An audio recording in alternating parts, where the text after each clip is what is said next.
رب زدني علما رب زدني علما. بسم اللہ الرحمن الرحیم ان الحمد للہ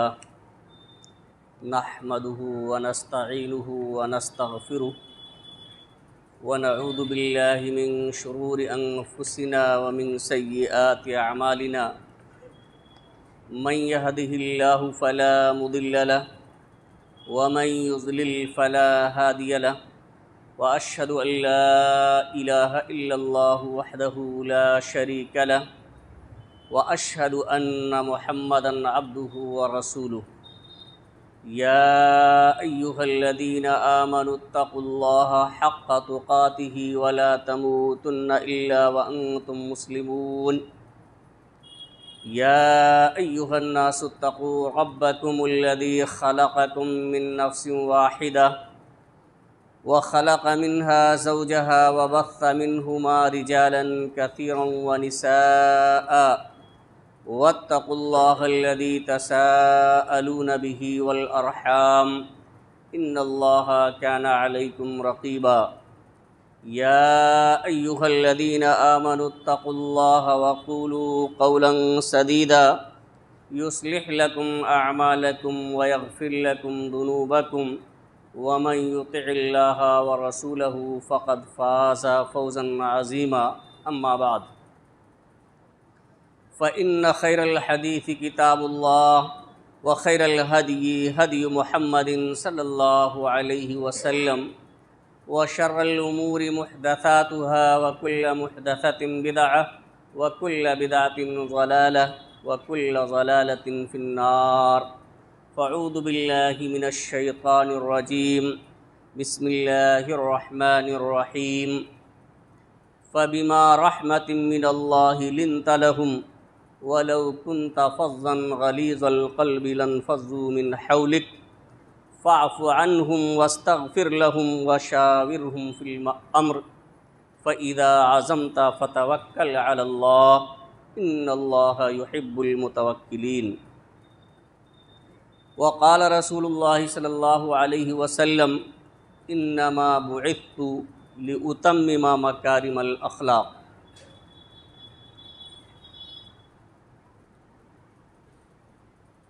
معزز سامعین کرام، حاضرین جمعہ، امت مسلمہ کے نوجوان ساتھیوں، عزیز طلباء اور پردہ نشین میری ماں اور بہنوں، خطبہ مسونہ کے بعد سورہ آل عمران کی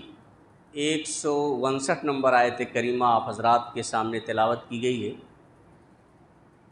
ساتھ میں اللہ کے رسول صلی اللہ علیہ وسلم کی زبان مبارک سے فرمائی ہوئی ایک حدیث بھی پڑھی گئی ہے. آج کے اس جمعہ کے خطبے میں اسی آیت کریمہ اور حدیث شریف کی روشنی میں اخلاق حسنہ کے تعلق سے کچھ باتیں میں آپ حضرات کے سامنے عرض کرنا چاہتا ہوں. اللہ رب العالمین سے دعا ہے کہ الہ العالمین ہمیں کتاب و سنت کی روشنی میں صحیح بات کہنے اور کما حقہ اس پر عمل کرنے کی توفیق عطا فرمائے. آمین. حاضرین گرامی، اخلاق عادت اور کردار کو کہتے ہیں.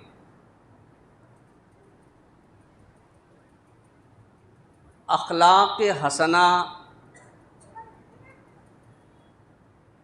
ایمان میں سے ہے. ہمارے اور آپ کے اخلاق ہی سے اسلام کی ترجمانی ہوتی ہے. لیکن آج ہمارے اخلاق میں اتنی گراوٹ ہے جس سے اسلام کی شبیہ خراب ہوتی ہے. آئیے آج اس جمعہ کے خطبے میں ہم دیکھتے ہیں کہ اللہ رب العالمین نے اخلاق کے تعلق سے یا اللہ کے رسول صلی اللہ علیہ وسلم نے اس کی کیا فضیلت بیان فرمائی، اس کا کیا مقام ہے. میں نے جو آیت کریمہ آپ حضرات کے سامنے تلاوت کی ہے، اس آیت کریمہ میں اللہ رب العالمین نے اپنے نبی جناب محمد رسول اللہ صلی اللہ علیہ وسلم پر اپنی ایک عظیم نعمت کا ذکر کیا کہ فَبِمَا رَحْمَةٍ مِّنَ اللَّهِ لِنْتَ لَهُمْ، کہ آپ جو صحابہ کرام کے تعلق سے نرم مزاج ہیں، نرم دل ہیں، وہ اللہ رب العالمین کی رحمت ہی کی وجہ سے ہیں۔ یعنی نرم مزاج ہونا، با اخلاق ہونا، تند خو نہ ہونا، بد زبان نہ ہونا، یہ اللہ رب العالمین کی ایک رحمت ہے جس کی وجہ سے انسان نرم مزاج ہوتا ہے۔ وَلَوْ كُنْتَ فَظًّا غَلِيظَ الْقَلْبِ لَانفَضُّوا مِنْ حَوْلِكَ، اللہ رب العالمین نے آگے ارشاد فرمایا کہ نبی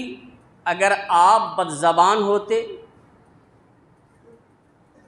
آپ سخت دل ہوتے تو لَانفَضُّوا مِنْ حَوْلِكَ، تو صحابہ کرام جو آپ کے ارد گرد جمع رہتے ہیں، آپ سے چمٹے رہتے ہیں، آپ کے قریب اکٹھا رہتے ہیں، پھر وہ آپ کے قریب نہ رہتے۔ آپ کی بدخلقی کی وجہ سے، آپ کی بد زبانی کی وجہ سے پھر وہ آپ سے دور ہٹ جاتے، آپ سے چھٹ جاتے، آپ سے دوری بنا لیتے۔ فاعف عنہم، تو انہیں درگزر کیجئے، واستغفر لہم، اور ان کے لیے اللہ رب العالمین سے استغفار کیجئے، وشاورہم فی الامر، اور معاملات میں،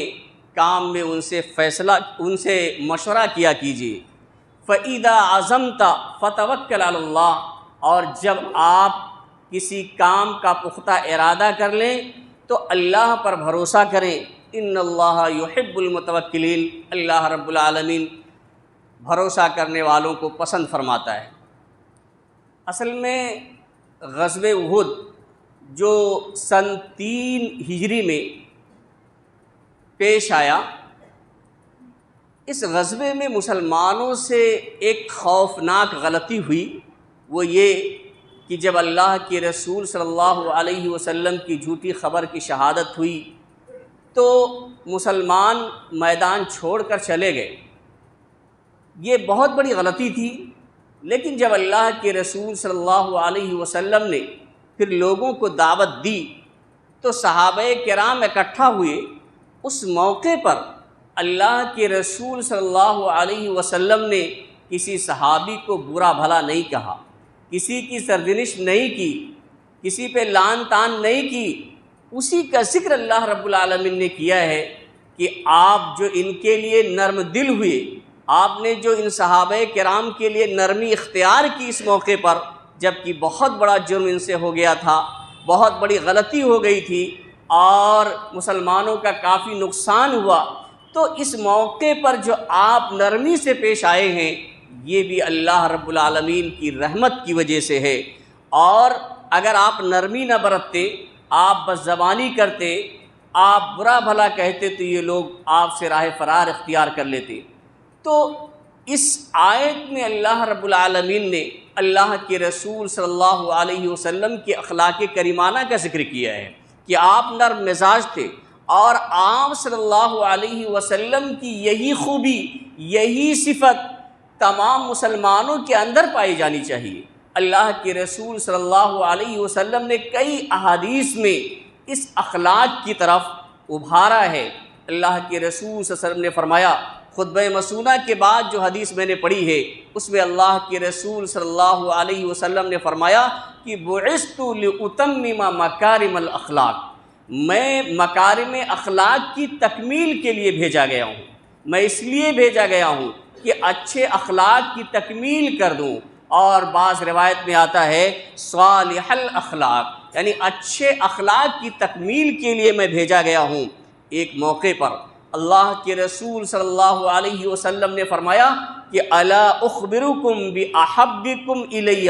واقربکم منی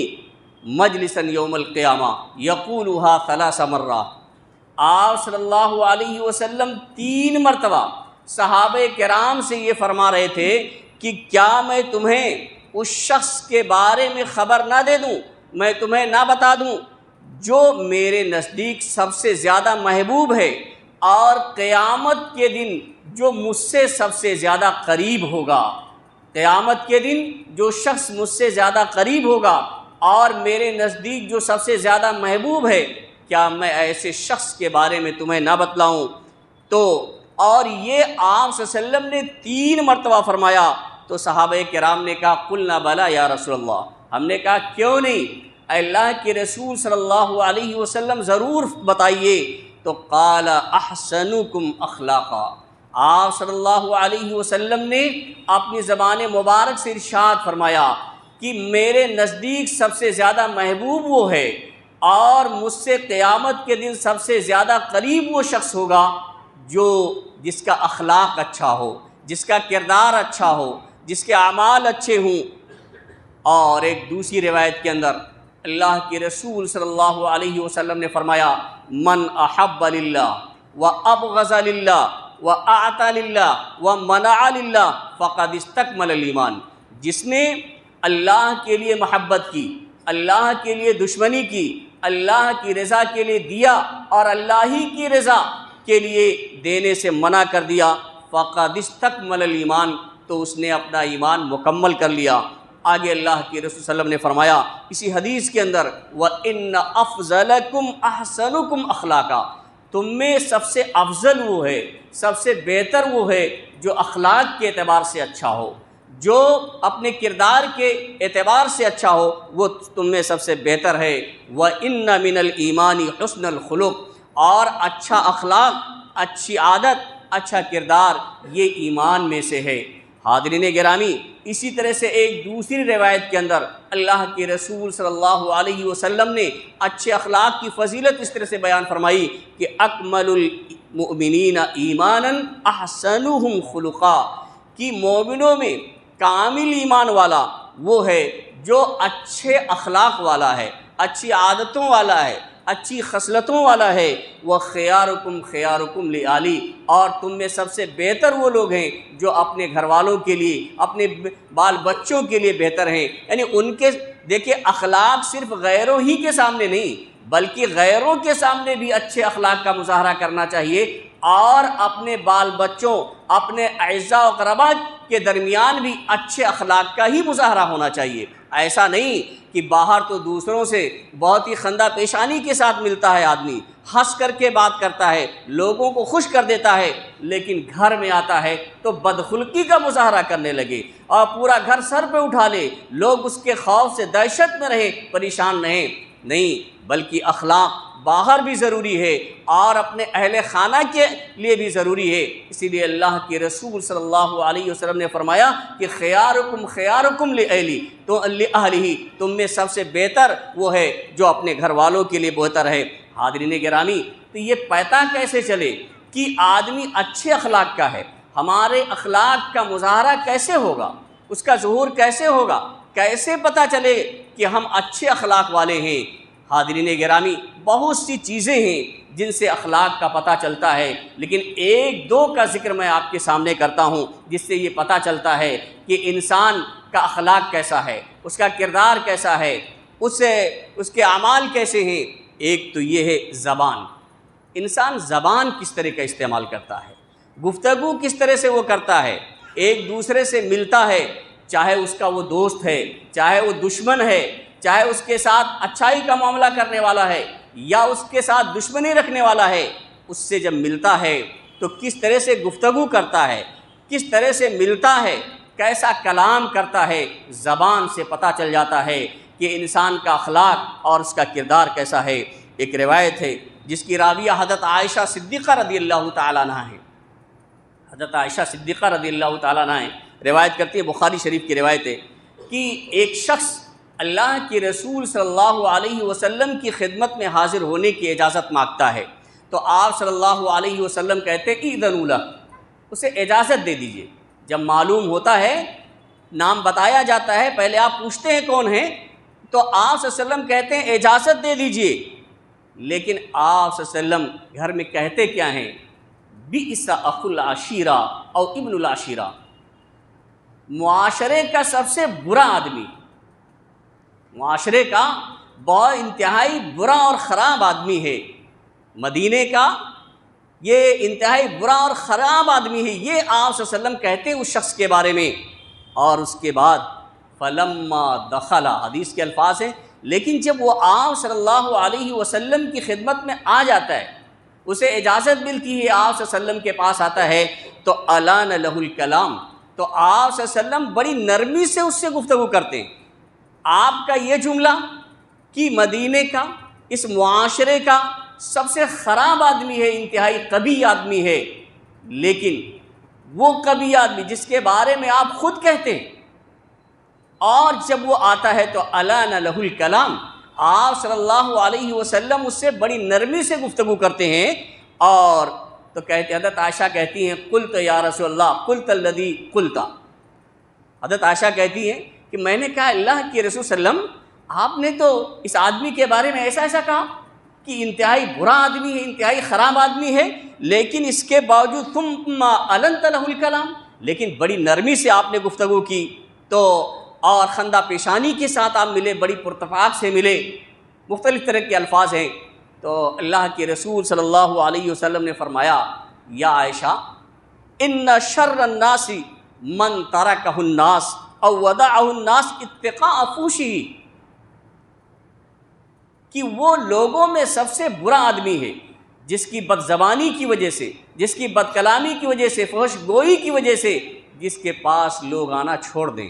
جس کے قریب ہونا لوگ چھوڑ دیں، جس کو الوداع کہہ دیں، اس کی بد زبانی کی وجہ سے، اس کی بد اخلاقی کی وجہ سے۔ تو اگرچہ یہ برا آدمی ہے لیکن اس کے ساتھ اچھے اخلاق کا مظاہرہ ہونا چاہیے، یہ اللہ کے رسول صلی اللہ علیہ وسلم کا طریقہ تھا۔ تو ایک تو یہ ہے کہ زبان سے پتہ چلتا ہے کہ آپ زبان کس طرح کا استعمال کرتے ہیں، ہماری گفتگو کس طرح کی ہوتی ہے، ہم کس انداز میں اپنے دوسرے بھائی سے بات کرتے ہیں، اس سے ہمارے اخلاق کا پتہ چلتا ہے۔ اور اسی طرح سے معاشرے میں غریب لوگوں کے ساتھ، کمزوروں کے ساتھ، یتیموں اور بیواؤں کے ساتھ، بے سہارا لوگوں کے ساتھ ہمارا معاملہ کیسا ہے، ہمارا طریقہ کار کیسا ہے، ان کے ساتھ ہمارا معاملہ کس طرح کا رہتا ہے، اس سے پتہ چلتا ہے کہ ہمارے اخلاق کیسے ہیں، ہمارے کردار کیسے ہیں، ہمارے اعمال کیسے ہیں، یہ اس سے پتہ چلتا ہے۔ اللہ کے رسول صلی اللہ علیہ وسلم نے فرمایا، آپ دیکھیں کہ شر الطعام طعام الولیمہ، بھائی معاشرے میں غریب لوگ بھی ہیں، امیر لوگ بھی ہیں، ہم کوئی دعوت کرتے ہیں، کوئی پارٹی اور پروگرام کرتے ہیں،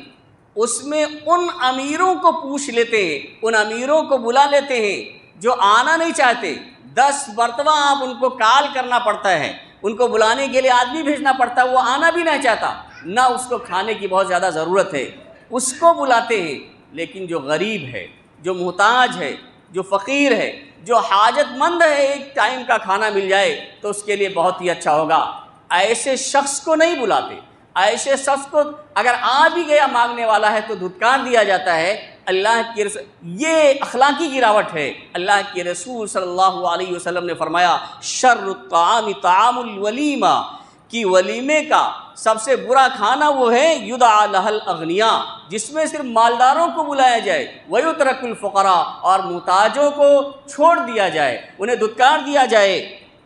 اور آگے اللہ کے رسول صلی اللہ علیہ وسلم نے فرمایا فمن ترک الدعوہ فقد عصى اللہ ورسولہ، جس نے دعوت کو چھوڑ دیا اس نے اللہ اس کے رسول کی نافرمانی کی۔ تو حاضرین گرامی، معاشرے میں لوگوں کے ساتھ معاملہ کیسا ہے؟ اگر ہمارا معاملہ یہ ہے کہ ہم امیروں کو بلاتے ہیں کسی بھی کام میں اور غریبوں کو چھوڑ دیتے ہیں، کمزوروں کو چھوڑ دیتے ہیں، تو سمجھیے کہ ہمارے اندر یہ اخلاقی گراوٹ ہے، اخلاقی کمزوری ہے۔ اللہ کے رسول صلی اللہ علیہ وسلم کا معاملہ آپ دیکھیے کہ اللہ کے رسول صلی اللہ علیہ وسلم چھوٹے ہوں یا بڑے ہوں سب کے ساتھ ایک طرح کا برتاؤ کرتے تھے، بلکہ ایک صحابی رسول دیہات کے رہنے والے زاہر بن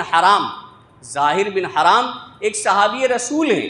اور یہ دیہات کے رہنے والے تھے، ایک تو دیہاتی تھے اور دوسرے شکل صورت بھی بہت اچھی نہیں تھی،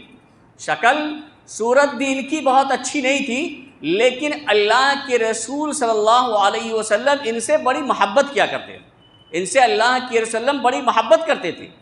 غریب بھی تھے، شکل صورت بھی اچھی نہیں تھی، دیہات کے رہنے والے تھے، شہر کے رہنے والے نہیں تھے، لیکن اللہ کے رسول اللہ ان سے بڑی محبت کرتے تھے۔ اور بیچارے جب اللہ کے رسول صلی اللہ علیہ وسلم کے پاس آتے تھے تو جو کچھ ان کے پاس سبزی وبزی ہوتی تھی، ترکاری وغیرہ، وہ ہدیے میں لے آیا کرتے تھے، دیہات میں جو چیز ملتی تھی وہ لایا کرتے تھے۔ اور اللہ جب تک یہ مدینہ میں رہتے، اللہ کے رسول صلی اللہ علیہ وسلم ان کی مہمان نوازی کیا کرتے تھے، ان کی خاطرداری اللہ کے رسول صلی اللہ علیہ وسلم کیا کرتے تھے۔ یہ نہیں کہ غریب ہیں یا کمزور ہیں، دیہات کے رہنے والے ہیں، ہم رسول ہیں تو ہم کیسے ان کی ضیافت کریں، نہیں، آپ صلی اللہ علیہ وسلم ان کی ضیافت اس وقت تک کیا کرتے تھے جب تک کہ یہ مدینہ میں رہتے، اور جب جانے لگتے تو اللہ کے رسول صلی اللہ علیہ وسلم بھی تحفے تحائف انہیں دیا کرتے۔ اور یہاں تک کہ آتا ہے ان کی سیرت میں، آپ دیکھیں، مطالعہ کریں تو یہ اللہ کے رسول صلی اللہ علیہ وسلم سے مذاق بھی کیا کرتے تھے، اور اللہ کے رسول صلی اللہ علیہ وسلم بھی دلجوئی کے لیے ان سے مذاق کیا کرتے تھے۔ ایک مرتبہ مدینہ اللہ کے رسول صلی اللہ علیہ وسلم نے دیکھا کہ زاہد بن حرام مدینہ کے ایک بازار میں کچھ بیچ اور خرید رہے ہیں، کچھ بیچ رہے ہیں، تاجر کی حیثیت سے آئے ہیں۔ اللہ کے رسول صلی اللہ علیہ وسلم، آپ دیکھیے آپ کا اخلاق کیسا تھا، غریب بھی ہیں، دیہات کے رہنے والے بھی ہیں، اور شکل صورت بھی بہت اچھی نہیں ہے، لیکن اللہ کے رسول صلی اللہ علیہ وسلم اس انداز سے پیچھے سے آتے ہیں اور ان کی دونوں آنکھیں اپنے دونوں ہاتھوں سے بند کر لیتے ہیں۔ آج بھی ہم کرتے ہیں، کسی سے بے تکلفی ہوتی ہے تو پیچھے سے دونوں آنکھیں بند کر لیتے ہیں، اور کبھی آدمی پہچان پاتا ہے، کبھی نہیں پاتا ہے۔ اللہ کے رسول صلی اللہ علیہ وسلم بھی آتے ہیں، پیچھے سے پکڑتے ہیں اور ان کی دونوں آنکھیں بند کر لیتے ہیں۔ تھوڑی دیر ہی میں وہ سمجھ جاتے ہیں کہ یہ اور کوئی شخصیت نہیں ہو سکتی ہے، یہ اللہ کے رسول صلی اللہ علیہ وسلم ہی ہو سکتے ہیں۔ وہ جب پہچان لیتے ہیں تو سیدھے کھڑے رہتے ہیں۔ اس کے بعد اللہ کے رسول صلی اللہ علیہ وسلم دیکھیے مذاق کرتے ہیں، ان کی دلجوئی کے لیے مذاق کرتے ہیں کہ من یشتری العبد، بتائیے ایک آزاد آدمی ہے، صحابی رسول ہیں، وہ خود بیچنے کے لیے آئے ہیں، خریدنے کے لیے آئے ہیں، تو اللہ کے رسول اللہ علیہ وسلم لوگوں سے مذاق میں کہتے ہیں من یشتری العبد، ابھی اس بندے کو کون خریدے گا، اس بندے کو کون خرید، یعنی بیچنے کے لیے آئے تھے، خود سامان اللہ کے رسول صلی اللہ علیہ وسلم نے بطور مذاق انہیں بنا دیا۔ تو انہوں نے جواب دیا کہ اللہ کے رسول اذن تجدنی کاسدا، اللہ کے رسول میں تو بہت سستا مدہ آدمی ہوں، یعنی ہمارے اندر کوئی نفع نہیں مل سکتا ہے۔ تب آپ صلی اللہ علیہ وسلم نے فرمایا اپنی زبان مبارک سے کہ زاہد، کہ تم دنیا کی نظر میں بڑے مدے ہو، لیکن اللہ رب العالمین کے نزدیک بل انت عند اللہ ربیح، اللہ کے نزدیک تمہاری بڑی اہمیت ہے، بڑے نفع بخش ہو۔ اس کو ذکر کرنے کا مقصد یہ ہے کہ چھوٹا ہو بڑا ہو، ہر ایک کے ساتھ اچھے اخلاق کا مظاہرہ ہونا چاہیے، خندہ پیشانی کے ساتھ ملنا چاہیے۔ اللہ کے رسول صلی اللہ علیہ وسلم کا یہی طریقہ تھا، اور آپ صلی اللہ علیہ وسلم ایسے صحابی سے بتائیے جو دیہات کے ہیں اور شکل بھی اچھی نہیں ہے، غریب ہیں، اور اللہ کے رسول صلی اللہ علیہ وسلم کس طرح سے ان کی ضیافت کرتے ہیں، ان سے ہنسی مذاق کرتے ہیں، اور یہ بھی اللہ کے رسول صلی اللہ علیہ وسلم کو جس طرح سے ہنسایا کرتے تھے کوئی دوسرا اس طرح نہیں ہنسا پایا کرتا تھا۔ حاضرین گرامی، تو ہمیں اور آپ کو اس صفات سے، یہ اخلاق حسنہ سے متصف ہونا ضروری ہے، کیونکہ یہی ہمارے اسلام کی ترجمانی کرتا ہے۔ اگر ہمارے اخلاق اچھے نہیں ہیں تو پھر ہم اسلام کی صحیح ترجمانی نہیں کر سکتے ہیں۔ اللہ کے رسول صلی اللہ علیہ وسلم تو دعا کرتے تھے، آپ آئینہ دیکھتے ہیں، کوئی دعا پڑھتے ہیں، کیا پڑھتے ہیں؟ کبھی غور کیا کہ ہم کیا کہتے ہیں؟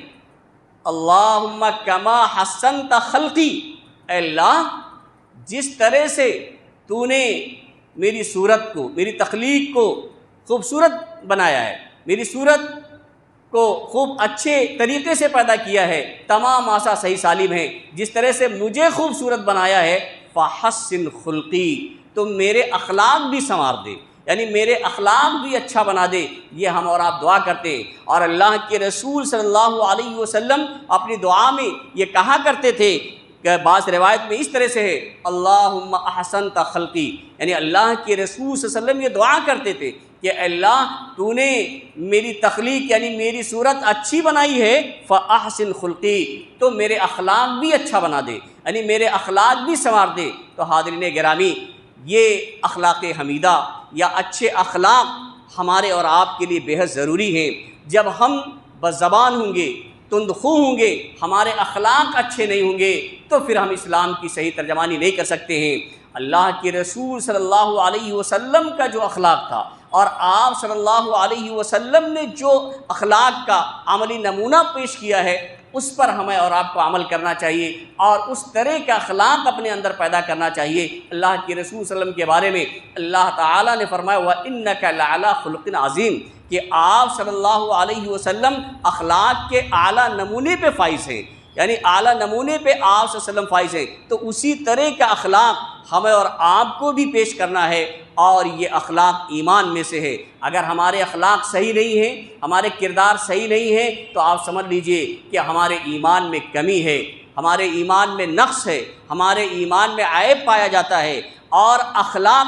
اخلاق اچھے کردار اور اچھے اعمال ہی کو کیا جاتا ہے۔ ہم جھوٹ بولتے ہیں، آپ دیکھیں معاشرے میں، آپ دیکھیں کہ ہم نام کے تو مسلمان ہوتے ہیں لیکن کاروبار میں جھوٹ بولتے ہیں، اور تمام معاملات میں کسی امانت میں خیانت کرتے ہیں، کوئی ذمہ داری مل جاتی ہے تو اس میں خیانت کرتے ہیں، چاہے کسی طرح کی بھی ذمہ داری ہو، یہاں تک کہ آپ تدریس کا اگر کام کرتے ہیں، اس میں بھی اگر 5 گھنٹے کی ڈیوٹی ہے اور 4 میں بھاگنے کی کوشش کرتے ہیں، تو یہ بھی بد اخلاقی ہے، یہ بھی برے اعمال میں سے ہے۔ کیونکہ اسی طرح سے کوئی بھی ذمہ داری ہو، چاہے آپ چھوٹی ذمہ داری ہو، بڑی ذمہ داری ہو، اس ذمہ داری میں کوتاہی کرتے ہیں تو آپ سمجھیے کوتاہی کرنا یا جھوٹ بولنا یا خیانت کرنا، یہ سب برے اخلاق میں شمار ہوتے ہیں۔ یہ اخلاق حمیدہ اور اخلاق حسنہ کے مخالف ہیں۔ ہمیں اور آپ کو ان تمام چیزوں سے اجتناب اور پرہیز کرنا ہوگا، تب ہمارے اخلاق اچھے ہو سکتے ہیں، ہم اخلاق حسنہ کے مستحق ہو سکتے ہیں۔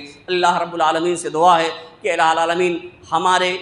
اندر اخلاق حسنہ پیدا فرما دے۔ الہ العالمین ہمیں ہمیشہ کتاب و سنت پر عمل کرنے کی توفیق عطا فرما۔ الہ العالمین ہم میں جو پریشان حال ہیں ان کی پریشانیوں کو تو دور فرما دے، جو لوگ بیمار ہیں انہیں شفاء کامل و عاجل عطا فرما، جو لوگ مقروض ہیں انہیں قرض کی ادائیگی کی توفیق عطا فرما۔ بارک اللہ لنا ولکم فی القرآن العظیم ونفعنا وإیاکم بالآیات والذکر الحکیم، انہ تعالی جواد کریم ملک الرؤوف الرحیم۔